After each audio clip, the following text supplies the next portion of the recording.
उत्तम सुजोग देइछन्ति मध्य प्रभुंकर दास श्रीयुक्त रम्यकांत बारिक ताहांकु धन्यवाद जणाए से यार व्यवस्था करी अछन्ति पुणी जो भाई भणी माने यह सुनिबा निमंते प्रस्तुत अछन्ति सेमानकु प्रभु जीशु को नाम रे नमस्कार करी ए सेशन को स्वागत करूछि। प्रभुंकर वाक्य को जीवा पूर्व आमे दुई गोटी पद पढ़िबा। जोहन लिखित सुसमाचार तार 3 पर्व 20 और 21 पद। कारण जे कहीं कुकर्म करे से ज्योति की घृणा करे पुणी काले ताहार कर्मर दोष प्रकाशित हुए एथिपाई से ज्योति निकट को आसे नहीं। किंतु जे कहीं सत्य आचरण करे से ज्योति निकट को आसे जेपरि ताहार कर्म सबु ईश्वर ठारे साधित बोली प्रकाशित हुए। प्रभु ए वाक्यांश बुझिबारे आमको साहाय्य करंतु। के प्रार्थना करिबा। धन्यवाद प्रशंसा करूछु प्रभु अमूल्य सुजोग आम को देइछ तुमर वाक्य देखिबा निमंते। हे मंगलमय प्रभु मो मुखर वाक्य पुणी आम मान हृदय ध्यान तुम दृष्टि रे ग्राह्य हो बोली त्राणकर्ता प्रभु यीशु नाम रे प्रार्थना अर्पण कली। आमेन। आज प्रभु अनुग्रह रे मो जहा कहया प्रस्तुत अच्छी तार प्रसंग हेउची आपण परिवर्तित होई पारिबे। आउ ख्रीष्ट केंद्रिक परिवर्तन आपण निमंते ईश्वरंकर योजना। ईश्वरंक प्रतिपादित प्रेमर अनुरूप हेबा धर्मशास्त्र अनुमोदित दीर्घस्थायी परिवर्तनर प्रथम पदक्षेप। मूल सिद्धांत ईश्वरंक आदर्श सर्वदा सिद्ध अटे। निजर प्रयत्न रे आपण यह पाई परिबे नाही। आपण निजको रक्षा करि परिबे नाही किंबा कोनोसी मनुष्य उपरे निर्भर करी उद्धार पाइबे नाही। ईश्वरंक आदर्श रे पहुंचिया पई हेले आपण निजर असहाय अवस्था को चिन्हिबा पई पड़िबो। एणु आपणार पापरु मन फेरण करिबा आवश्यक अटे। निजर पाप समूह जानिबा परे आपण को संपूर्ण हृदय रे यीशु ख्रीष्टंक ठारे विश्वास करिबा को हेबो जेपरि आपण पापरु क्षमा पाई परिबे। एही परि ईश्वरक अनुग्रह और दया हेतु आपण अनंत जीवनर अधिकारी होई पारिबे। जदियो अनंत जीवन ईश्वरंकर दान अटे अनेक लोक ता प्रत्याख्यान करନ୍ତି। मु प्रथम विषय कहिबी जदि प्रभु यीशु ख्रीष्टंक ठारे विश्वस्ततार सहित आपणकर व्यक्तिगत संबंध न थाए तेबे आपणकर गोटे आध्यात्मिक समस्या रही जहाकू केवल ईश्वर समाधान करि पारिबे। आउ थरे कहूची जदि प्रभु यीशु ख्रीष्टंक ठारे विश्वस्ततार सहित आपणकर व्यक्तिगत संबंध न थाए तेबे आपणकर गोटे आध्यात्मिक समस्या रही जहाकू केवल ईश्वर समाधान करि पारिबे। यीशु ख्रीष्टंक ठारे संबंध बिना कौन हुए? तांको ठारे संबंध बिना आपण अतिशय भरोसा शून्य असहाय भाव रे ईश्वर ठारू पृथक अटंती। पाप जर्जरित होई आत्मिक जीवन रे मृत्यु लाभ करी अछंती। आपण ईश्वरंकर विरुद्धाचरण करी अछंती। शैतान द्वारा अंध होई तार इच्छा सकल करिबा पई आपण बंदी अवस्था रे अछंती। जीवन रे पापर बंधन रु मुक्तिबा पई आपण शक्तिहीन अटंती। ईश्वरंक विषय सकल बुझिबा पई आपण अक्षम अटंती। ईश्वर को संतुष्ट करिबारे ଓ ତାହାଙ୍କ ପଥରେ ଚାଲିବା ପାଇଁ ଆପଣ ଅକ୍ଷମ ହୋଇଅଛନ୍ତି।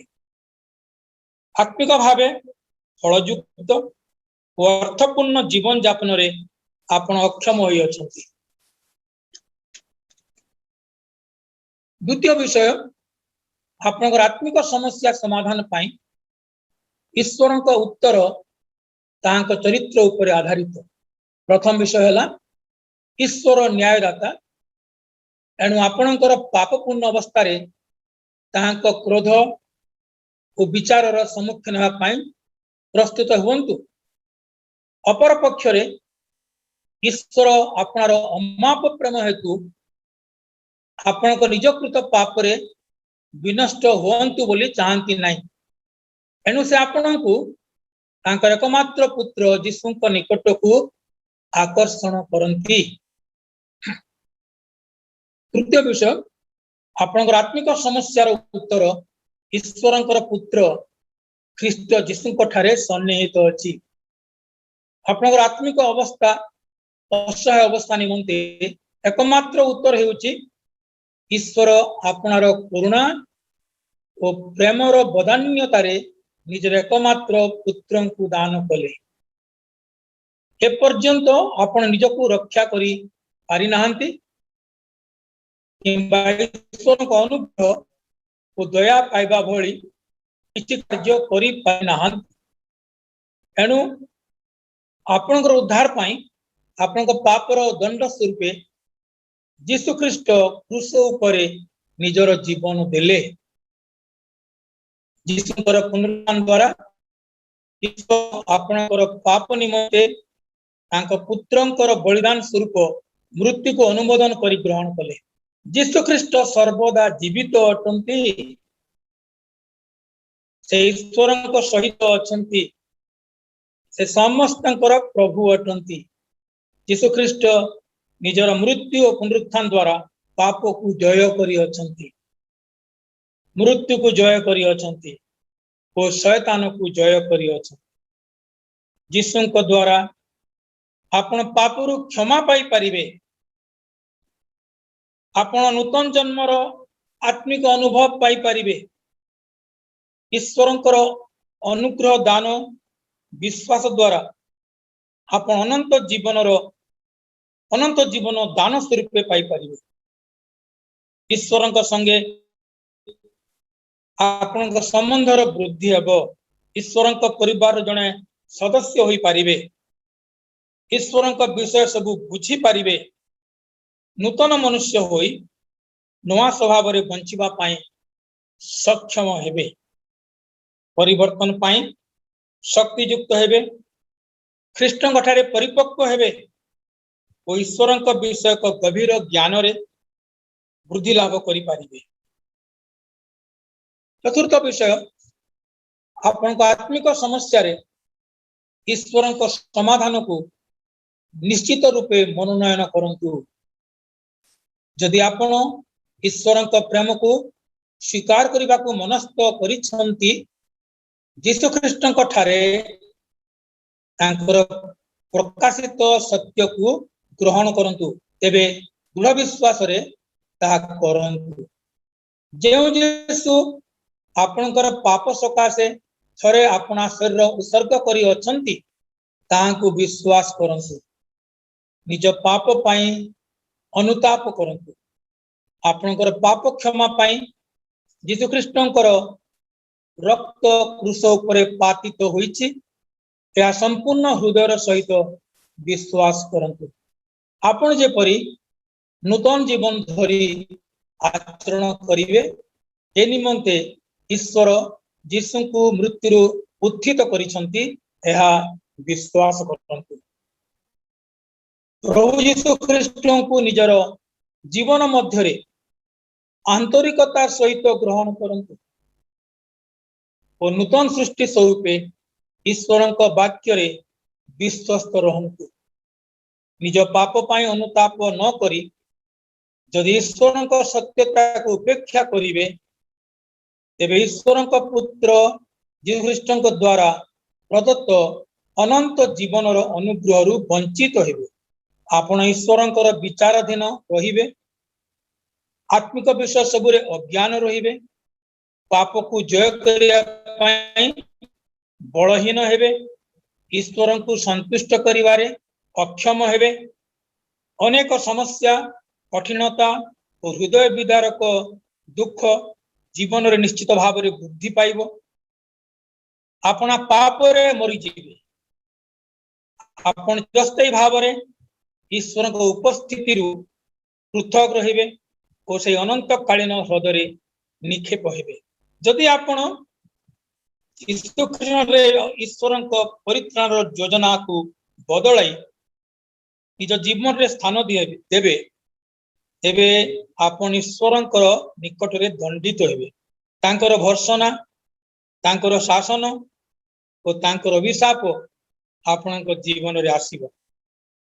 ईश्वर को जानिबा निमंते निजर ज्ञान और व्यवहार जहा कि केवल मूर्खता अटे, ईश्वर पथ सकल जानिबा निजर चिंता को उपयोगी कराइबा जहा कि ईश्वर विरोधी अटे।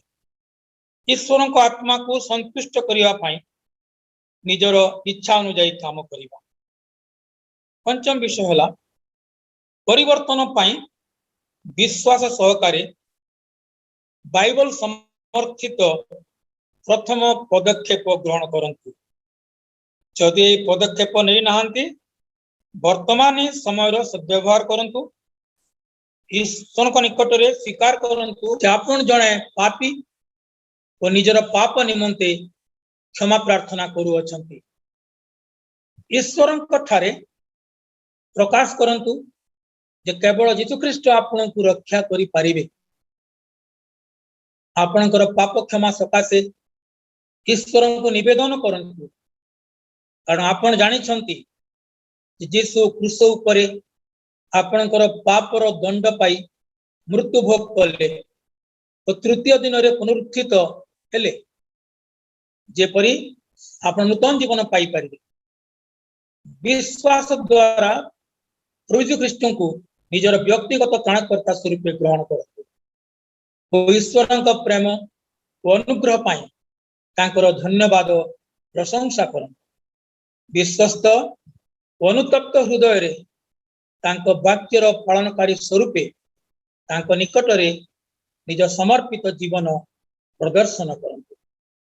षष्ठ विषय समस्या समाधान पाई ईश्वर पथ ठारू मनुष्यर पथ न्यून अटे, यह जानी रखिबा आवश्यक। दुई कोटी कारण हेतु परित्राण योजना को व्याख्या करा जायछि। प्रथमतः आपण से आध्यात्मिक सिद्धांत को बुझिवार आवश्यक होउछि जे मनुष्यर समस्त ज्ञान, दर्शन, उपाय, कार्यविधि, नैपुण्यता और विश्वस्तता यीशु द्वारा ईश्वर दत्त परित्राण परिपूरक होई पारिबो नाही। जदि कोनोसी लोक बिना अन्य कोनोसी भाव रे परित्राण पाइथिबा दाबी करे, बाइबल अनुसार से जने चोर और डकायत अटे। द्वितीय कारण मध्य प्रथम परि आत्मिक सिद्धांत उपरे पर्यवसित। एदन उद्यान रे अबाध्यता रूप पाप और फल स्वरूपे मनीष समस्या सृष्टि कला, ता मनुष्यर कौशल द्वारा बा ज्ञान द्वारा समाधान होई पारिबो नाही। यद्यपि मनुष्य ईश्वर वाक्य को कल्पना और मतवाद गुड़िक मिसाई बुझिवार वृथा चेष्टा करिथाए। एई व्यर्थता सेतेबेले अनुभव करी हुए जेतबेले ईश्वर वाक्य समस्त समस्या को समाधान करि पारे बोली प्रमाण हुए। केवल उपर ठाउरिया भाव रे मनुष्यर अबाध्यता और विद्रोहाचरण मूलक समस्या को समाधान करने समय रे मनुष्यर ज्ञान, यीशु ख्रीष्ट परित्राणजनक ज्ञान और तापर जीवन रो सबु अंश रे ईश्वर वाक्य रे निर्भरशील हेबाकू विफल करने को चेष्टा करे। ईश्वर वाक्य मनुष्य को दत्त होई अछि, जेपरि से निजर प्रकृत समस्यापूर्ण पीड़ित अवस्था बंचिबा पाई समाधान पाई पारिबो। सप्तम विषय है संतोषजनक सुखप्रद और शांतिपूर्ण जीवन यापन सकाशे मनुष्यर उपाय और ईश्वर पथर भिन्नता विषय आपण जानिबा आवश्यक रही अछि। प्राथमिक भिन्नता यही जे मनुष्यर पथ स्वार्थ केंद्रिक अटे। निजको आश्वासना देवा, निज उपरे निर्भर करिबा, निज स्वार्थ को पूर्ण करिबा, निजको निजे क्षमा देवा, आत्मबड़िमा करिबा और स्वार्थ को प्रेम करिबा इत्यादि बाइबल अनुଯାयी मनुष्यर पुराना स्वभाव अटे। प्रभुंकर पथ हेउछि आपणको परिवर्तन करिबा और पुनर्जन्म देवा, आपणक ठारू पुराना स्वभाव दूर करिबा, नूतन स्वभाव रे भूषित करिबा, ख्रीष्टंकर चरित्र भली परिपक्वतारे अविरत वृद्धि लाभ करिबा पई आपणक मनरे आत्मांकर नूतनीकरण करिबा। प्रभुंकर पथ हेउछि आपणको परिपक्वतारे शक्तियुक्त और बलिष्ठ करिबा। जेतेबेले आपण निजको अस्वीकार करी यीशुकर अनुगमन करिवे, पुरातन स्वभावर अभ्यास सबु परित्याग करिवे और प्रभुंक मन पसंद पथरे चली और समस्त विषय ईश्वर को संतुष्ट करिवे। स्वार्थ केंद्रिक आदर्शवाद परिवर्ते ईश्वर योजना ख्रीष्टंक ठारे आपणकर वास्तव अवस्था को दृढ़ करे, आपणकर पाप क्षमा हेबे और ईश्वर स्वर्गीय स्वभाव ग्रहण करी आपण एक नूतन सृष्टि हेबे। ईश्वर जड़े संतान और उत्तराधिकारी हेबा सहित ख्रीष्टंक सहित अंशाधिकारी हेबे, स्वर्गर जड़े प्रजा हेबे, समस्त आत्मिक आशीर्वाद रे आशीर्वाद युक्त हेबे, पुणी यीशुंक ठारे संपूर्ण हेबे, प्रभुंक ठारे बलवंत होई ख्रीष्टंक शरीर एक अंग स्वरूप वृद्धि पाइबे, पुणी निष्ठार सहित कर्म साधन करिवे, पापर दासत्वर उद्धार पाइबे और अंधकार राज्य मुक्त होई ख्रीष्टंक राज्य रे प्रवेश करिवे। प्रभु ख्रीष्टंक द्वारा जड़े विजयी योद्धा ठारू अधिक होई पारिबे। ख्रीष्टंकर जड़े राजदूत हेबे, तांकर मुन्नित वंश और राजकीय जाजक कुलर जड़े सभ्य और से पवित्र जातिर जड़े प्रजा, ईश्वरंकर किणा लोक एवं जीवित ईश्वरंकर पवित्र मंदिर स्वरूप हेबे। मनर नूतनीकरण द्वारा परिवर्तन प्रत्येक विरोधीकारी चिंता को उत्पाटन करे ख्रीष्टंक आज्ञा रे वशीभूत करे, तांकर शांति और आनंद रे आपण परिपूर्ण हेबे। ईश्वरंकर वाक्य द्वारा परिवर्तन हेबे, ईश्वरंक आत्मा द्वारा चालित होई ईश्वरंक विषय सब बुझी पारिबे। शक्तिदाता ख्रीष्टंक सहायता रे सब किछि करि पारिबे। ईश्वर जे आपणको आपणकर समुदाय जीवन को नियंत्रण करती अनुभूति रे परिपूर्ण हेबे। बाइबल सम्मत प्रेमर अभ्यास पाई शक्तियुक्त होई आपण जे ख्रीष्टंकर जने शिष्य ता प्रमाणित हेबो। शैतान रो योजना हेउची आपण को निज पाई तृप्ति खुशी निजर अतिरिक्त प्रशंसा और आत्मबड़ी मारे पूर्ण करिवा, किंतु ईश्वर योजना दृढ़ भाव में गुरुत्व दिए जे आपण को तांको निमंते बंचिबा आवश्यक अछि। पूर्ण स्वभाव पुरुषार्पित होई ख्रीष्टंक सह अवरस्त होई अछि, जेपरि आपण जीवन रो नूतनता रे आचरण करिवे। प्रभु आपण मानकु आशीर्वाद अनुग्रह दियंतु, जेपरि जीवन रे प्रभु यीशु को सम्मुख रखी तांकर अनुगमन करिवे। आमेन।